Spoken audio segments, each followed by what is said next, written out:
thank you all for joining us today at the Pray Vote Stand Summit. And Congressman Smith, I'm going to start with you. You're to my left here. After the Dobbs decision, I made reference to this at the beginning. There are some that have said, well, you know what?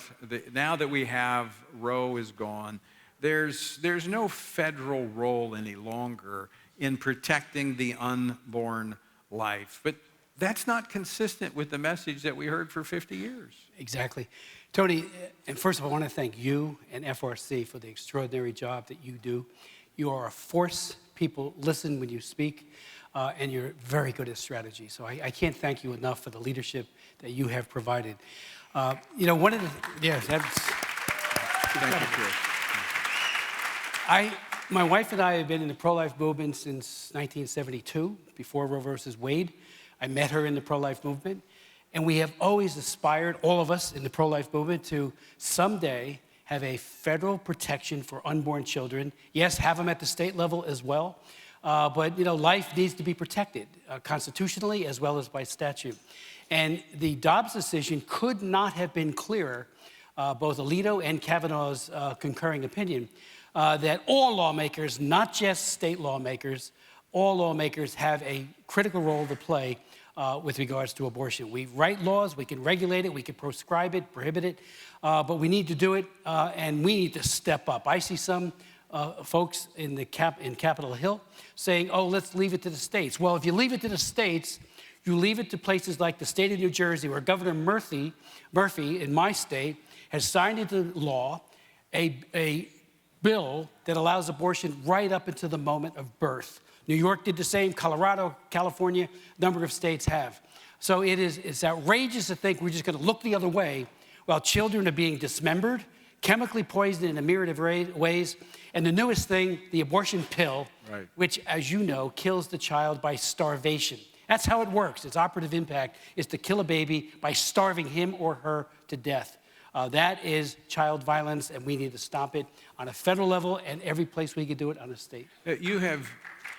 You have previously introduced legislation working actually with Senator Graham in the Senate on a pain-capable bill, which is, you know, when a child, there's consensus building in this nation. 65% of Americans agree when a child can feel pain in the womb, sucks its thumb, that at least that should be a minimum nationwide. But what you're proposing does not say that states cannot go further. Exactly. It's simply saying that we're not going to be in league with North Korea and China. We're going to be a country that at least has a bare minimum for protection, given that we have states like California, New York, and New Jersey. There's no doubt. And a 15-week ban, or even the legislation that Mike Kelly has introduced, the heartbeat bill, which I'm a co-sponsor of, that legislation preempts states like New Jersey and New York. If we had a 15-week ban, which is not what I want, we want more protection for children. But we've got consensus building in the nation. And there is consensus being built. You know, the fact that a child can feel excruciating pain as they're being dismembered, especially during the early moments of that abortion, it's outrageous. It underscores the violence that's happening. And a 15-week ban would, if it was in the states like New Jersey, we believe it would save at least 55,000 children from the horror of that later term abortion.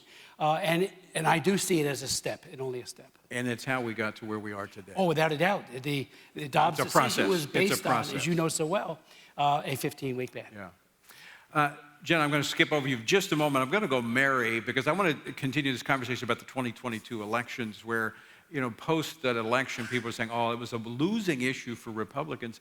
But not if you talked about it the right way, not if you embraced it. It was when you ran from it that it became a problem for you. Right, and I think if we look at states like Texas and Florida, we can see that in those states, strong pro-life legislation was enacted, but people spoke clearly about what we want to do with pro-life legislation.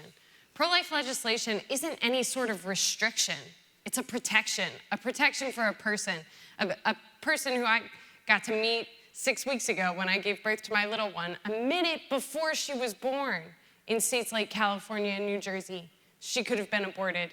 And that is what we're trying to protect, that little baby who oohs and ahs and has just started to smile, thank goodness. And so we can see that when our legislators speak with clarity, and when they talk about what the goal is, what they're trying to do, pro-life legislation is a winning issue because Americans love babies. All you have to do is walk down the street with my stroller, and you can see that everyone in America is inherently pro-life. You can't see a baby and not smile. Yeah, that's so true. And it's just a matter of what we've been doing for 50 years, continuing to do. This is a baby. It's not a calculation of weeks. It's a baby that feels pain, sucks its thumb. We've got pictures on our refrigerators of these babies. It's life, and we need to protect it. Jen, I'm going to talk to you for a moment about Ohio in particular, because actually Ohio, Governor DeWine was one of about a dozen governors who had signed very strong pro-life legislation, ran for re-election, won overwhelmingly, didn't run from the issue, but yet November the 7th, we had a ballot initiative in Ohio dealing with the life issue, and it failed. What's happening in Ohio?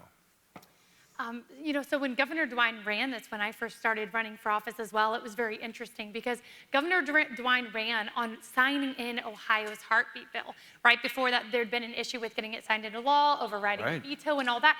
And that was his number one thing that Governor DeWine ran on. He said, if the bill comes to my desk, I will sign it into law. And by the grace of God, we moved it through the legislature, and it was signed into law in our state. Which really told us that Ohioans are overwhelmingly pro-life. The science is crystal clear that life does begin at conception, and Ohioans know that, believe that, and that's what they voted into office. Unfortunately, this November, we do have a citizen-led ballot initiative taking place that is happening this November. It's extremely scary because it would make Ohio the second most liberal state in the nation for abortion rights, and that is not where Ohioans stand. And unfortunately, what's happening is out-of-state billionaires, Planned Parenthood is spending so much money in our state and is lying to Ohioans, and they're confusing the issue.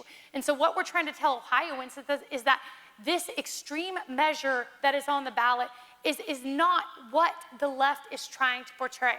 It's extreme, and it's not only about killing unborn children up until the very time of birth in our state, it's also a big issue about parental rights in our state. So that's why we're really urging people to vote no on issue 1 in our state. Yeah, I kind of mixed up the issues there because there was just a ballot initiative in Ohio in August that dealt with raising the threshold on constitutional amendments, and I kind of mixed up the two issues there. But that was the one, that was kind of the battle that millions of dollars were flowing into the state to make this an issue about abortion when it was actually about the state constitution and who would decide, who could manipulate the Constitution. But it's all about that November ballot initiative. Where do we see things going in Ohio? Absolutely. So in August, we did have a special election. And what that special election said was it was raising the constitutional threshold from 50% to 60% to change our state's constitution. And what we saw in August was out-of-state billionaires, Planned Parenthood coming in and totally confusing the issue. And unfortunately, that did fail in August. What we're really seeing in Ohio is that led to the November ballot. Because nationwide, what we're seeing is states that constitutions that are easy to change through citizen-led initiatives. All of these organizations are targeting those states to come in and change the Constitution to enable abortion to be in the Constitution for life in that state, which really goes around the legislature and really harms women and children in that state holistically. So what are you hearing on the ground right now in Ohio? What we're really trying to do is get out the word specifically on issue 1. We're trying to tell Ohioans what's really taking place in the November ballot initiative, what the reality is. The reality is if it passes, it would enshrine abortion in our Constitution up until the time of birth. That is extreme, no matter how you look at it. And that's not where Ohioans stand. We voted in the heartbeat bill not that long ago. Ohioans are for life. And something else to keep in mind, I always tell people this, is that as Republicans, we might not agree on everything, right? There might be tax issues we disagree on, but Republicans across the board are pro-life. They know that life begins at conception, and we agree on this. Statewide, every office holder is Republican. They've campaigned on these issues. We have supermajority in Ohio in the House and the Senate. These people have campaigned on saying, hey, we believe that life begins at conception, and we're gonna move forward on these pro-life policies. Right. So really the concern in Ohio is that if it passes in November, it's not where Ohioans stand. It's because a lot of money is flowing into our state and confusing Ohio voters. So we're really trying to get out the word of what's happening in November and why people need to understand what's at stake this November. I mean, Ohio is overwhelmingly pro-life. In fact, the whole Heartbeat initiative began in the state of Ohio. And as you said, Governor DeWine made this a campaign issue because the previous governor wouldn't do it, and he did it. And Ohio's planted a flag for life. So if you live in Ohio, you need to make sure that you are informing your friends of what's coming up this November on the ballot as it pertains to life. Chris, I want to go, we talked about this throughout the course of the day, about the Biden administration. They're what I call the unholy trinity of abortion, LGBTQ, and the climate. But in almost every piece of legislation that they push, you just have to look, and you'll find it eventually, is abortion. And this is one of their top foreign policy objectives, is to push abortion. And there's a piece of legislation that was passed about 20 years ago, right after about the time I got here to FRC. It was the PEPFAR. This was to deal with AIDS in Africa. And it was a good piece of legislation to protect lives, but it's been hijacked by the Biden administration. It's up for reauthorization. What is happening with that? Unfortunately,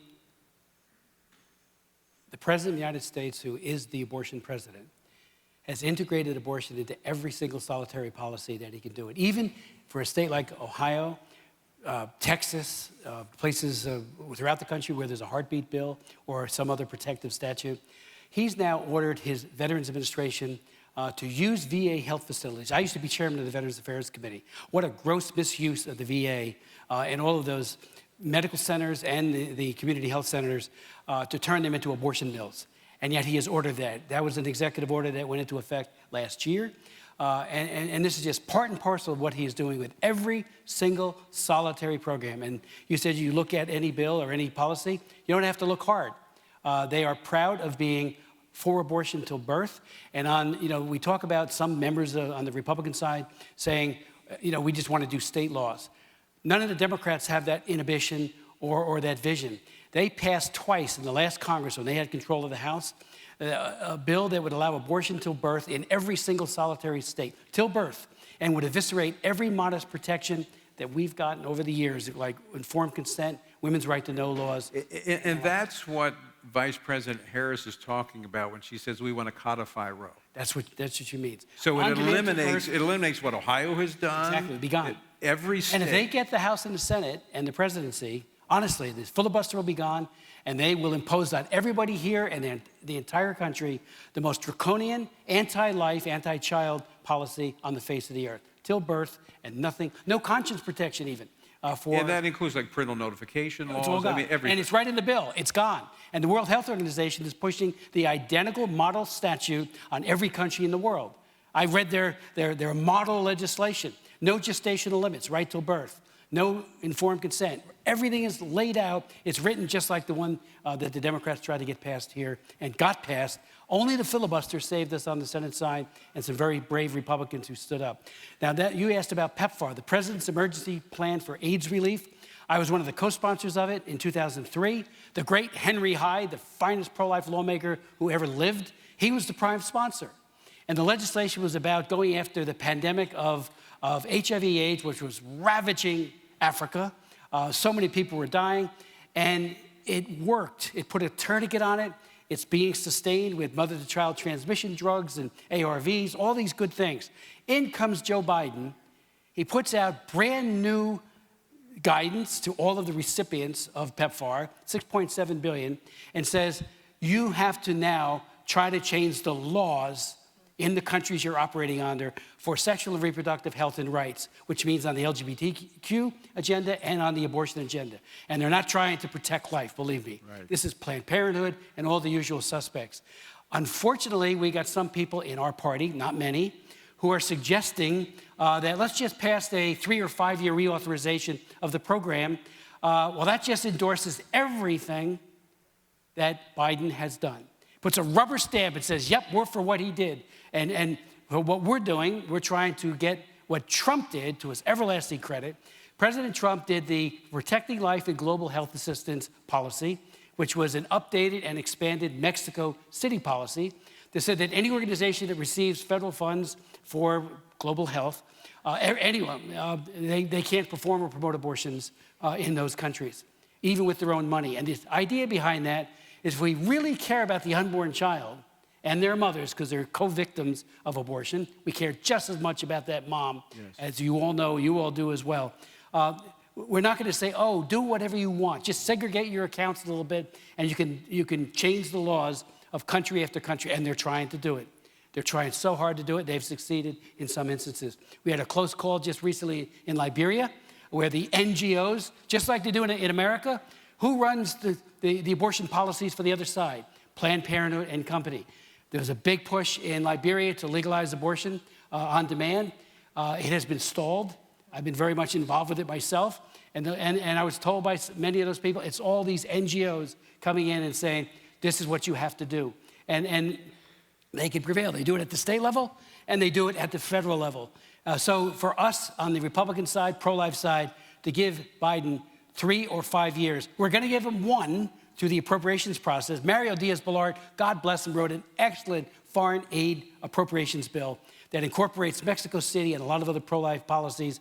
He and our leadership, from Kevin McCarthy on down, are saying, this is what we want, we're going to fight for it. People just need to realize these are our tax dollars being used to push abortion both here and abroad.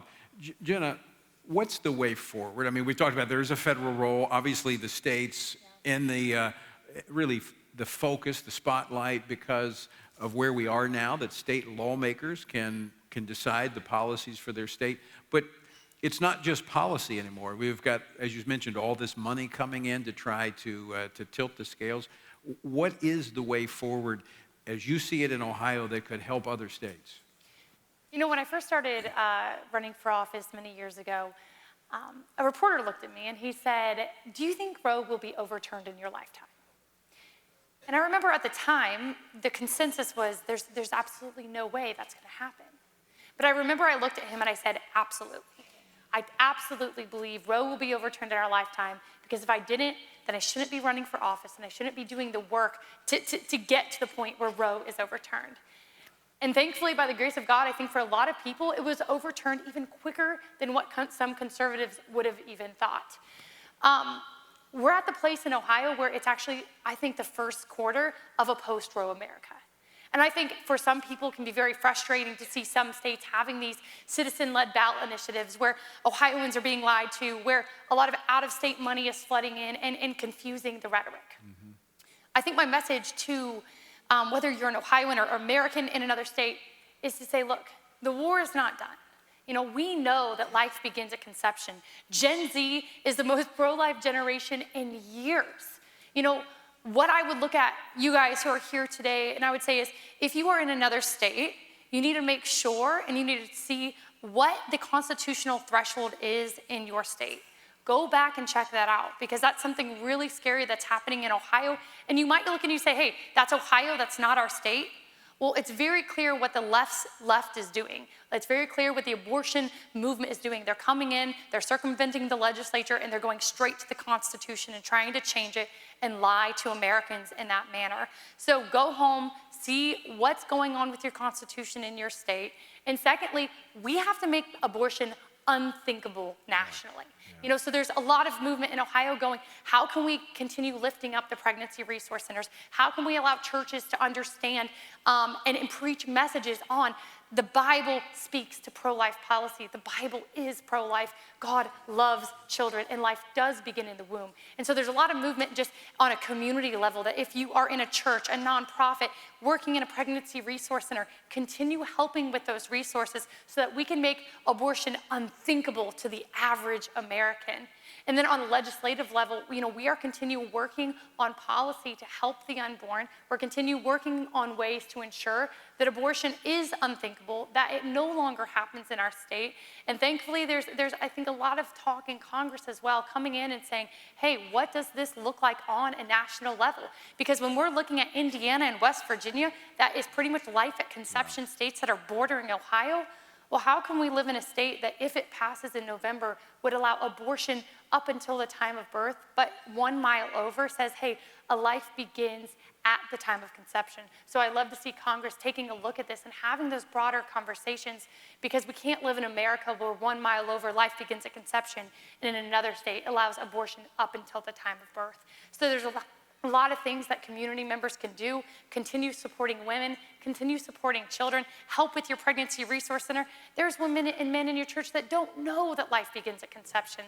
So continue on that message, because that changes cultures and will change our nation.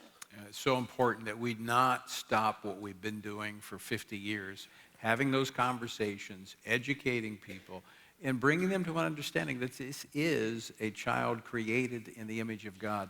But I just want to emphasize something you just said, Jen, and that is the deception. Millions of dollars are being used. Now, we shouldn't be surprised, but millions of dollars now are being used to confuse and to deceive the voters. And so you play a key role in that by being informed, by knowing the truth and sharing it. I mean, I think you've heard something throughout this whole day, you're going to hear it more tonight and tomorrow, is that we've got to be bold, courageous, and speak up so that others will know. And Mary, I want to we're going to bring our time to a close here, but the educational aspect of this, about how we talk to our friends, how and we've got a lot of resources, the Family Research Council on the biblical worldview side, but also it's the conversations that we have. It absolutely is, and I loved what Jena said about this is the first quarter. And when we look at the only other time in history in America where human beings were not classified as persons, when we look at what happened with slavery, it was 100 years before we had the civil rights movement. We need to make sure that it's not 100 years before the unborn child is granted full rights as a person. And that begins with our conversations with our neighbors.